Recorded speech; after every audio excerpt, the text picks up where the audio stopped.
2026 সাল বিশ্বকাপ কি নেইমার খেলতে পারবে তা নিয়ে রয়েছে অনেক প্রশ্ন।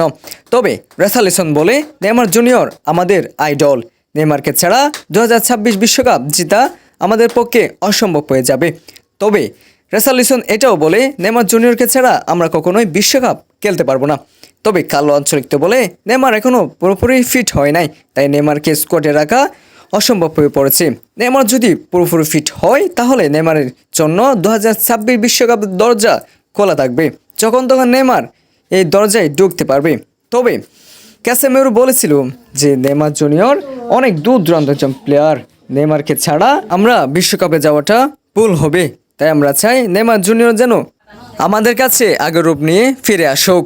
নেইমার জুনিয়রকে ছাড়া আমরা পুরো অসহায় হয়ে পড়েছি, নেইমারকে ছাড়া বিশ্বকাপ জেতা আমাদের পক্ষে কখনোই সম্ভব হবে না। তবে ব্রাজিল ফ্যানদের হতাশ হবার কারণ নেই। নেইমার জুনিয়র বলেছে, আমি তাড়াতাড়ি ফিট হয়ে যাব, আমি ফিট হয়ে গেলে মাঠে নতুনভাবে আমাকে দেখা যাবে। তবে অ্যান্টনি একটা স্টেটমেন্ট দিয়েছিল, অ্যান্টনি বলে, আমার ক্যারিয়ার উন্নতির পেছনে নেইমার এবং রোনালদো অনেক সাহায্য করেছে, বিশেষ করে আর্সেনালের বিপক্ষে আমার অভিষেক থেকে কিন্তু নেইমার অসাধারণ। আমি ওর জন্য সান্তোসের ম্যাচ দেখি, এখনও বোঝা যায় সে আলাদা।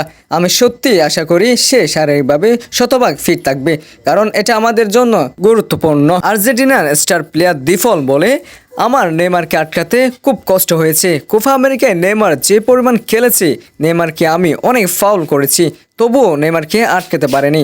আমার সামনে অনেক প্লেয়ার এসেছে, অনেক প্লেয়ার গেছে, তবে আমি সবাইকে ধরে রাখতে পেরেছি, তাকে আমি আটকাতে পারিনি। তবে অ্যান্টনি আরেকটা স্টেটমেন্ট দেয়, আমার কাছে মনে হয় নেইমারই সবচেয়ে প্রতিভাবান ফুটবলার যাকে আমি দেখেছি। জাতীয় দলে আমি তার সঙ্গে অনেক সময় কাটিয়েছি, তাকে দেখলেই বোঝা যায় সে কাটি প্রতিভা। বলের সঙ্গে তার সহজাত নিয়ন্ত্রণ সত্যি দারুণ, আমার কাছে সে সেরা।